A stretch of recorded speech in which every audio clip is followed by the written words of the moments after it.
Welcome दोस्तों, मैं हूं शिवाई देवनाथ। फिर से आ गया हूँ एक नया ट्यूटोरियल के साथ, जहाँ पे बात करने वाले Vue.js के बारे में। लास्ट एक वीडियो में Vue.js के जो फंडामेंटल्स था उसके बारे में मैंने पूरा कंप्लीट वीडियो बनाए थे, वो आप देख सकते हैं। मेरे इस वीडियो लिंक के साथ मैं दे दूंगा। आज मैं बात करने वाला हूँ कंपोनेंट के बारे में। ऑब्जेक्ट ओरिएंटेड डिजाइन अगर हम लोग बिल्ड करना चाहते हैं थ्रू Vue.js, आप लोग जानते हैं जो लोग Vue.js के ऊपर काम करना चाहते हैं, तो उसके ऊपर ही मैं एक ट्यूटोरियल बनाना चाहता हूँ। ये Vue.js जो है ये बहुत ही अच्छा एक MVVM फ्रेमवर्क है और इसी MVVM फ्रेमवर्क के ऊपर हम लोग आज डिस्कस करेंगे।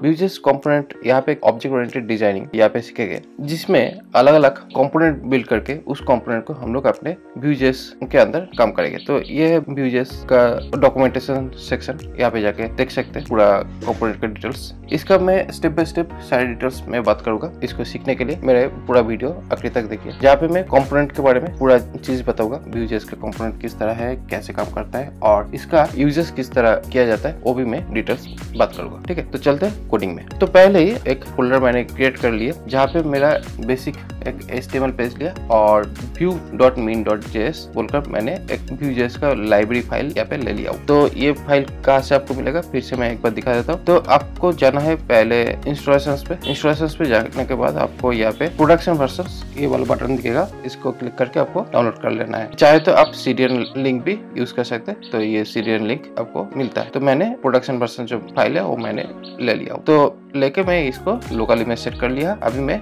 कोड करूंगा। तो कोड करने के लिए और एक JS फाइल क्रिएट करना है, उसके अंदर हम लोग कोड करेंगे। तो main.js। तो यहाँ पे जब भी हम लोग Vue.js को यूज करेंगे, तो Vue.js को यूज करने के लिए पहले हम लोगों को सिलेक्टेड यूज करना पड़ेगा, जिस सिलेक्टेड के अंदर हम लोगों का कंपोनेंट्स या जो भी चीजें हम लोग करेंगे Vue.js का, वो हम लोग एक रैपर बिल्ड करना होगा या सिलेक्टेड ऑप्शंस लेना होगा। तो यहाँ पे रैपर लेने के लिए यहाँ पे ID ले लिया है, जिस ID के अंदर हम लोगों का ऐप रूट बोलकर ये बेसिकली एक कंपोनेंट होगा, जो कंपोनेंट को हम लोग डिक्लेयर करेंगे। तो कंपोनेंट बेसिकली क्या होता है, HTML elements, basically customise HTML elements हम लोग बिल्ड करते हैं थ्रू कंपोनेंट से। तो तभी जाके हम लोगों का ये कनेक्टिविटी होता है। तो यही हम लोगों का पहला नीड्स है। तो ये किस तरह हम लोग फुलफिल करते हैं वो देखते हैं। तो उसके लिए पहले क्या करना है, पहले हम लोगों को bar app equal to new VUE करके यहाँ पे Vue.js का ऑब्जेक्ट इनिशियलाइज किया। उसके बाद यहाँ पे सेकंड ब्रैकेट के अंदर EL करके एलिमेंट सिलेक्टर यूज करना होगा, जहाँ पे एलिमेंट सिलेक्टर यहाँ पे देखे कि ऐप। तो इस ऐप का नाम मैंने यहाँ पे देने वाला हूँ, ऐप का नाम दे दिया। उसके बाद यहाँ पे मैसेज डालता हूँ। तो मैसेज डालने के लिए यहाँ पे इंटरपोलेशन साइन है, तो मैसेज मैंने यहाँ पे डालता हूँ। यहाँ पे डेटा डालूंगा टेस्टिंग करने के लिए पहले। तो इसको सेव कर देता हूँ। सेव करने के बाद एक बार इस फाइल को ओपन विथ लाइव सर्वर करके इसको ब्राउजर में देख लेता हूँ। आउटपुट में आ चुका है, इंटरपोलेशन साइन से डेटा को कनेक्ट किया, वो हम लोगों को मिल गया है। तो अभी हम लोग काम करेंगे कंपोनेंट के ऊपर। तो कंपोनेंट के ऊपर काम करने के लिए उसमें किस तरह काम करेंगे, तो Vue.js लाइब्रेरी जो है, Vue.js लाइब्रेरी के अंदर पहले हम लोगों का Vue.js जो कॉन्स्टेंट नेम है, कॉन्स्टेंट नेम मतलब Vue.js का जो क्लास नेम है उसको एज ए कॉन्स्टेंट हम लोग यूज करेंगे। इस तरह लिखते हैं Vue.js डॉट component कंपोनेंट। इस कंपोनेंट नेम के अंदर मैंने यहाँ पे पहले नेम देता हूँ app ROOT root. App root मतलब यहाँ पे जो ऐप रूट एलिमेंट जो मैंने लिखा था, उसी ऐप रूट एलिमेंट को एज ए सिलेक्टर मतलब कंपोनेंट नेम मैंने यहाँ पे लिख रहा हूँ। अभी इसको लिखने के बाद यहाँ पे क्या है, सेकंड ब्रैकेट के अंदर हम लोगों को उस कंपोनेंट के अंदर हम लोगों का जो डेटा है उस डेटा को डालना है। तो यहाँ पे डेटा को डालने के लिए कैसे कैसे डेटा डाल सकते हैं, यहाँ पे टेम्पलेट बोलकर यहाँ पे कुछ डेटा हम लोग डालेंगे। जैसे कि यहाँ पे H1 बोलकर मैंने यहाँ पे एक H1 एलिमेंट को यहाँ पे रखने वाला हूँ। तो इस H1 एलिमेंट के अंदर तो ये हेलो Vue.js कंपोनेंट मैंने लिखा, बट इसको सेव करने के बाद अगर ब्राउजर में जाकर देखें तो यहाँ पे आ चुका है। क्यों? क्योंकि यहाँ पे मेरा ऐप रूट वाला जो पार्ट है वो Vue.js के कंपोनेंट के थ्रू यहाँ पे काम किया है। इसके अंदर हम लोगों को जैसे कि यहाँ पे इंटरपोलेशन साइन डाला था, ये जो इंटरपोलेशन साइन जो डाला था, इस इंटरपोलेशन को मैंने यहाँ पे डालना चाहता हूँ। तो Vue.js कंपोनेंट को हेलो बोलकर यहाँ पे नेम डालेंगे थ्रू इंटरपोलेशन। अभी इस तरह डालते हैं तो क्या हुआ, ओनली हेलो आ रहा है, नेम नहीं आ रहा है, क्योंकि नेम बेसिकली यहाँ पे इंटरपोलेशन साइन है। तो इस नेम को किस तरह हम लोग लाएंगे कंपोनेंट के अंदर, क्योंकि अगर हम लोग चाहे कि यहाँ पे नेम डालेंगे Vue.js कंपोनेंट नहीं आएगा, क्योंकि ये बेसिकली मेन सिलेक्टर के अंदर है, लेकिन हम लोगों का कंपोनेंट जो है वो एक अलग से ऑब्जेक्ट बनता है जो कि अलग एलिमेंट के थ्रू इसको जाना जा रहा है। तो इसी वजह से ये जो नेम है, ये नेम वाला प्रॉपर्टी को हम लोग यहाँ से यूज़ नहीं करेंगे, हम लोग करेंगे कहाँ पे, इस कंपोनेंट के अंदर ही करेंगे। तो कंपोनेंट के अंदर करने के लिए हम लोगों को क्या है, यहाँ पे डेटा बोलकर ऑब्जेक्ट एट्रीब्यूट है, मतलब ये बेसिकली क्या है कंपोनेंट, और यहाँ पे सेकंड ब्रैकेट जब हम लोग शुरू करते हैं तो second bracket basically object attribute build करते हैं। जैसे कि यहाँ पे एक ऑब्जेक्ट नेम है टेम्पलेट और दूसरा ऑब्जेक्ट नेम है डेटा। तो इसी तरह तीसरा ऑब्जेक्ट मेथड्स, ऐसे ही हम लोग लास्ट वीडियो में बात किए थे। मेथड्स जो ऑब्जेक्ट नेम है या ऑब्जेक्ट एट्रीब्यूट जो है, उससे हम लोग Vue.js का फंक्शंस डिक्लेयर कर सकते थे, डेटा से हम लोग प्रॉपर्टी डिक्लेयर करते हैं। तो ऐसे ही बहुत सारा चीज़ें होता है। तो यहाँ पे इस नेम के अंदर डेटा डालने वाले, तो क्या करेंगे, इसी तरह डेटा हम लोग नहीं डालेंगे यहाँ पे कंपोनेंट के अंदर। कंपोनेंट के अंदर क्या करना होगा, पहले फंक्शंस लिखना होगा, उस फंक्शंस के अंदर यहाँ पे रिटर्न करके इस तरह इसके अंदर डेटा डाल के इस तरह हम लोग यहाँ पे डेटा को डालेंगे और आखिर में यहाँ पे सेमीकोलन डाल देंगे। तो क्या हुआ, ये वैसे प्रॉब्लम तो है नहीं, बट दे सकते हैं। तो इस जो नेम है, इस नेम के साथ डेटा बाइंडिंग किया थ्रू इस तरह। तो देखते हो गया है, तो हेलो Vue.js कंपोनेंट। तो इसी तरह हम लोग डेटा बाइंडिंग किया। तो यहाँ पे जो डेटा बाइंडिंग है और यहाँ पे जो डेटा बाइंडिंग है, दोनों अलग है, बट जो प्रॉपर्टी नेम है वो प्रॉपर्टी नेम दोनों का ही सेम है। यहाँ पे भी डेटा है, यहाँ पे भी डेटा है, बट कंपोनेंट के अंदर जो डेटा हम लोग यूज कर रहे हैं वो फंक्शंस के थ्रू कर रहे हैं, और जब हम लोग डायरेक्ट Vue.js सिलेक्टर के थ्रू हम लोग डेटा भेज रहे थे तो ओनली डेटा। तो ये हुआ बेसिकली बेसिक पार्ट। इसके बाद हम लोग यहाँ पे एक बटन क्रिएट करते हैं। तो यहाँ पे बटन क्रिएट करने के लिए ECMAScript 6 में एक मल्टीलाइन एलिमेंट लिखने का सिलेक्टर ऑप्शन दिया हुआ था, जो कि इस टिक मार्क से होता है। तो यहाँ पे क्या हुआ, मैंने पहले लाइन के बाद दूसरा एक लाइन लिख रहा हूँ जिसका नाम है बटन। इस बटन के अंदर मैंने एक फंक्शन डालूंगा जिस फंक्शन के थ्रू नेम आ जाएगा। तो यहाँ पे जब हम लोग Vue.js के साथ हम लोग डेटा बाइंडिंग कर रहे, तो यहाँ पे बेसिकली क्या हुआ, मल्टीपल डेटा लाइन यहाँ पे, मतलब मल्टीपल एट्रीब्यूट्स मैंने यहाँ पे यूज कर रहा हूँ। तो मल्टीपल एट्रीब्यूट्स जब भी हम लोग यूज करेंगे Vue.js के अंदर कुछ इस तरह, तब क्या होगा, यहाँ पे बटन जो है ये मिल नहीं रहा है। क्यों नहीं मिला, इसका मेन रीजन ये है कि इसको सिंगल एलिमेंट के अंदर बाइंड करना होगा। सिंगल एलिमेंट मतलब यहाँ पे दो अलग अलग एलिमेंट है, तो दो अलग अलग एलिमेंट को यहाँ पे दिखा नहीं पाएगा। तो इसको दिखाने के लिए यहाँ पे सिंगल एलिमेंट, मतलब यहाँ पे मैंने एक डीप बोलकर इसको एक रैपर एलिमेंट यूज कर रहा हूँ, जिस रैपर एलिमेंट के साथ इसको दिख जाएगा। अभी इस रैपर एलिमेंट को मैंने यहाँ पे यूज कर दिया। तो अभी इसको सेव करता हूँ, देखते यहाँ पे आ गया है, ठीक है ना। तो बेसिकली ये जो रैपर एलिमेंट है, इस रैपर एलिमेंट को हम लोगों को यूज करना पड़ा, तब जाके यहाँ पे दो अलग अलग एलिमेंट को यहाँ पे दिखा पाए। तो अभी काम क्या है, अभी काम ये है कि इस बटन के ऊपर क्लिक करेंगे तो बटन के रेस्पेक्टिव हम लोगों का आउटपुट चेंज होगा। मतलब यहाँ पे नेम जो है, नेम को चेंज करेंगे बटन को क्लिक करने के बाद। तो अभी क्या करेंगे, यहाँ पे मेथड्स बोलकर यहाँ पे हम लोग मेथड्स को डिक्लेयर करेंगे। तो यहाँ पे मेथड्स को डिक्लेयर करने के लिए इस तरह हम लोग मेथड्स प्रॉपर्टी लिया, और अभी यहाँ पे मेथड्स लिखेंगे ऑन क्लिक बोलकर मेथड्स नेम देंगे, और यहाँ पे मेथड्स जैसे फंक्शंस लिखते हैं हम लोग नॉर्मल वैनिला जावास्क्रिप्ट में, उसी हिसाब से हम लोग यहाँ पे मेथड्स लिखेंगे। अभी इस मेथड्स के अंदर क्या करना है, यहाँ पे जो मेथड्स है, मतलब जो नेम है, उस नेम का प्रॉपर्टी चेंज करना है। दिस डॉट नेम, इस नेम को यूज कर रहा हूँ। तो यहाँ पे कंपोनेंट क्लिक बोलकर ये जो ऑप्शन है इसको मैंने दिखाना चाहता हूँ। यहाँ पे ऑन क्लिक जो फंक्शन है, इस ऑन क्लिक फंक्शन को यूज करने के बाद हम लोगों को कंपोनेंट क्लिक वाला जो पार्ट है वो दिखेगा। तो अभी इसको यहाँ पे हम लोग फंक्शन जो यूज करने वाले भी ऑन, जो फंक्शनलिटी हम लोग यहाँ पे यूज करने वाले क्लिक। अभी इस क्लिक के बाद हम लोगों को इस फंक्शन को कॉल करना है। हो गया सिंपल सा पार्ट। तो यहाँ पे इसी तरह यहाँ पे ये फंक्शंस काम कर रहे हैं। तो इसका एक शॉर्टहैंड फंक्शंस भी है। शॉर्टहैंड फंक्शंस किस तरह काम करेंगे, @click। तो ये बेसिकली सेम काम करेगा, उस तरह भी लिख सकते थे, या इसको शॉर्टहैंड फंक्शंस भी इस तरह हम लोग यूज कर सकते हैं। तो ये हुआ फंक्शंस डिक्लेरेशंस। ओके, तो ये हुआ एक कंपोनेंट जो कि एक डिजाइन बना, जिस डिजाइन को इस तरह हम लोग यूज कर रहे हैं। यहाँ पे एक मैंने h3 करके काउंटर यूज करता हूँ, जिसका नाम देता हूँ हिट काउंटर बोलकर एक वेरिएबल नेम देता हूँ। इसके साथ मैं बाइंड करता हूँ। तो पहला जो काउंटर है वो 0 से स्टार्ट हो रहा है, और जब भी हम लोग इसके ऊपर हिट करेंगे तो क्या होगा, अलग अलग काउंटिंग मॉडल आ जाएगा। तो यहाँ पे अलग अलग काउंटिंग मॉडल मतलब दिस डॉट COUNTER काउंटर करके इसको प्लस प्लस कर देते हैं, जो कि इंक्रीमेंटल ऑपरेटर है। अभी क्या है, जितनी बार क्लिक करेंगे उतनी बार इस हिट काउंटर के अंदर काउंटिंग ऐड होते जाएगा। तो अभी देखते हैं इसको किस तरह काम हो रहा है। तो आगे है जैसा हम लोगों का पास ये डेटा आना था, उसके बाद यहाँ पर क्लिक कर रहा हूँ तो हिट काउंटर एक के बाद एक बढ़ते ही जा रहा है। तो अभी दिखाता हूँ कि कंपोनेंट बेसिकली काम कैसे करता है। कंपोनेंट बेसिकली क्या होता है, एक मेन रूट कंपोनेंट होता है, रूट जो कि मैंने ऐप रूट बोलकर मेन रूट कंपोनेंट मैंने ले लिया।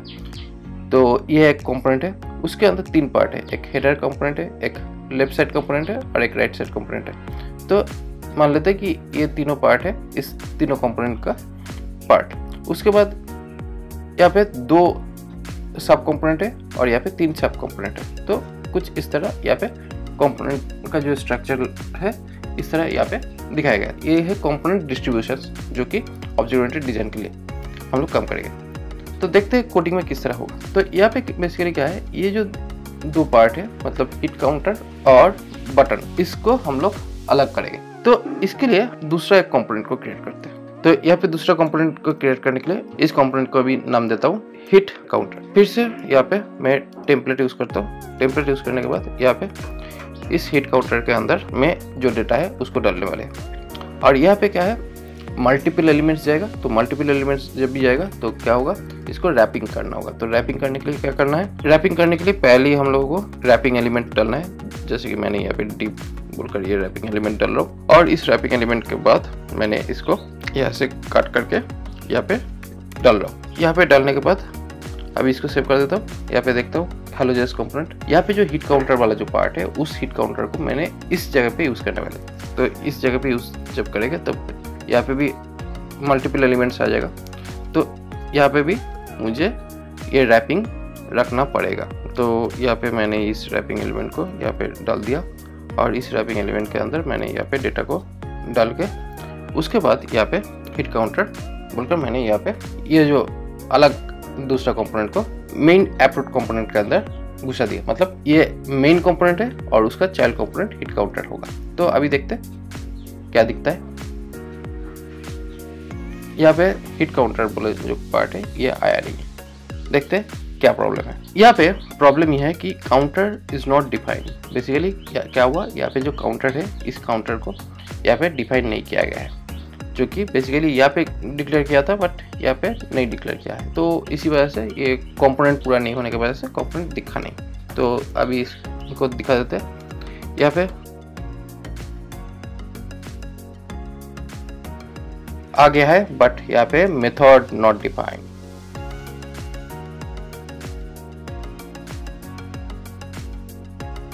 तरह भी फंक्शंस यहाँ पे लिख सकते हैं। कुछ भी प्रॉब्लम नहीं है, मुझे हिट काउंटर दिख गया। और यहाँ पे मैं क्लिक करता हूँ तो क्या हुआ, मेरा कंपोनेंट का जो इंक्रीमेंटल पार्ट है वो भी कम कर रहा है।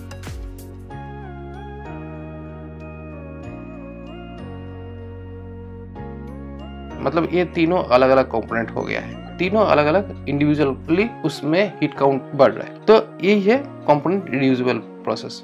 यहाँ पे जो डेटा या जो भी प्रोसेस है इसको मैंने ऑफ कर दूंगा।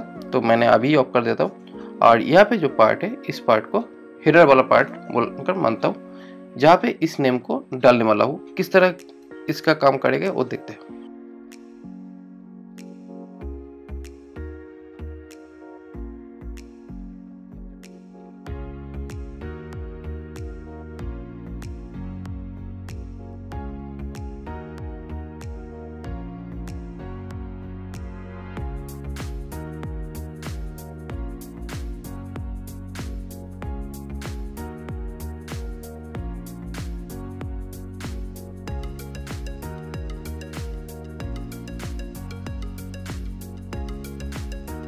हेलो व्यूजर्स, ये वाला डेटा का जो आउटपुट है वो यहाँ पे आ चुका है। प्रॉप्स बोलकर यहाँ पे एक एलिमेंट नेम बनाना है, उसके अंदर हम लोगों को नेम ही कर दो तो बेहतर हो। तो यहाँ पे इसके बाद हम लोगों को यहाँ पे इस प्रॉप्स के अंदर मुझे नेम डालना है। इस नेम को डालने के लिए यहाँ पे हेलो गेस्ट बोलकर मैंने यहाँ पे डाल देता हूँ। तो क्या हुआ, हेलो गेस्ट। जो भी नेम यहाँ पे मैं डालने वाला हूँ, जैसे कि यहाँ पे एक ऐप हेडर है कि ये ऐप हेडर जो पार्ट है, इस ऐप हेडर के अंदर मैंने एक कस्टम एट्रीब्यूट बनाया, जो कस्टम एट्रीब्यूट बेसिकली नेम है। इस नेम के थ्रू यहाँ पे डेटा भेज रहा हूँ। यहाँ पे स्टाइल डालने के लिए मैं क्या करता हूँ, तो यहाँ पे मैंने इस HTML के साथ प्रॉपर्टी बाइंडिंग एक स्टाइल के थ्रू करेंगे। तो यहाँ पे जो स्टाइल एट्रीब्यूट है, इस स्टाइल एट्रीब्यूट के अंदर मैंने माई स्टाइल बोलकर यहाँ पे स्टाइल नेम देता हूँ, जो कि माई स्टाइल के साथ हम लोग डेटा बाइंडिंग करने वाले। तो माई स्टाइल के साथ डेटा बाइंडिंग जब करेंगे तो क्या करेंगे, तो यहाँ पे हम लोगों को माई स्टाइल करके यहाँ पे एक जगह पे हम लोग नेम डाला था, और यहाँ पे हम लोग दूसरा एट्रीब्यूट डाल रहे हैं जो कि माई स्टाइल। माई स्टाइल के अंदर कलर रेड डाल दिया। इसके बाद हम लोग यहाँ पे बैकग्राउंड कलर करके यहाँ पे ब्लू येलो डाल सकते हैं। तो सिंपल सी बात है कि यहाँ पे हम लोग को प्रॉपर्टी बाइंड हो रहा है। तो v.bind करके हम लोग इस प्रॉपर्टी बाइंड कर रहे हैं। तो इसको शॉर्ट हैंड, मतलब ये लॉन्ग है, इसका शॉर्ट हैंड कुछ इस तरह भी है, जिसमें चेंजेस कुछ नहीं आएगा, सिंपल सा यही पार्ट है। ऐसे ही हम लोग इसको दिखा पाएंगे। तो ये है basically property binding through Vue.js, जो कि यहाँ पे हम लोग नेम और माई स्टाइल बोलकर दो अलग अलग प्रॉपर्टी हम लोग यहाँ पे यूज किया। और एक कंपोनेंट में क्रिएट करता हूँ, क्योंकि 3 कंपोनेंट मैंने दिखा चुका हूँ। एक रूट कंपोनेंट है और उसके अंदर 2 चाइल्ड कंपोनेंट है। तो 3 कंपोनेंट मैंने दिखा चुका हूँ, और एक कंपोनेंट मैं दिखाना चाहता हूँ, जिस कंपोनेंट का नाम होगा ऐप कार्ड।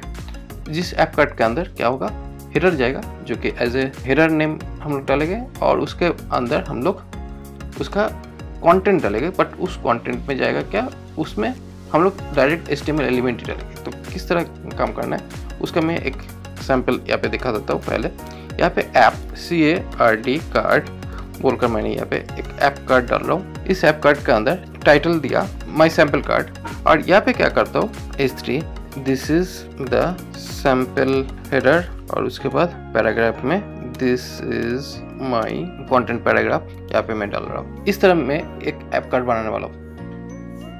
ठीक है, यहाँ पे बेसिकली दिख रहा है, क्योंकि यहाँ पे ऐप कार्ड तो बना नहीं, बट ये जो HTML एलिमेंट है, ये एलिमेंट दिख रहा है। ठीक है, यहाँ पे माई सैम्पल कार्ड बोलकर जो टाइटल है वो यहाँ पे दिख नहीं रहा है, बट इसके अंदर जो 2 एलिमेंट लिखा हुआ HTML एलिमेंट नॉर्मली वो यहाँ पे दिख रहा है। तो अभी इस कंपोनेंट को डिक्लेयर करेंगे। तो इस कंपोनेंट को डिक्लेयर करने के लिए मैंने फिर से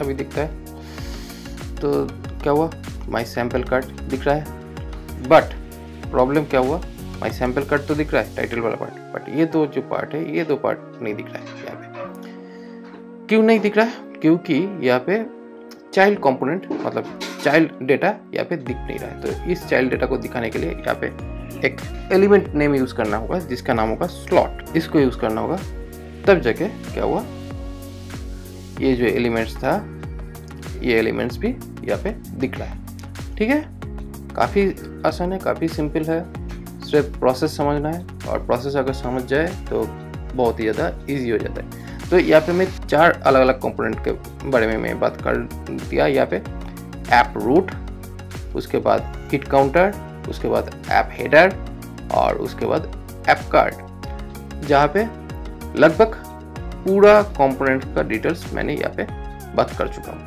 यहाँ पे बेसिकली क्या है, ये जो ऐप हेडर वाला जो पार्ट है, यहाँ पे हम लोग ऐप हेडर के अंदर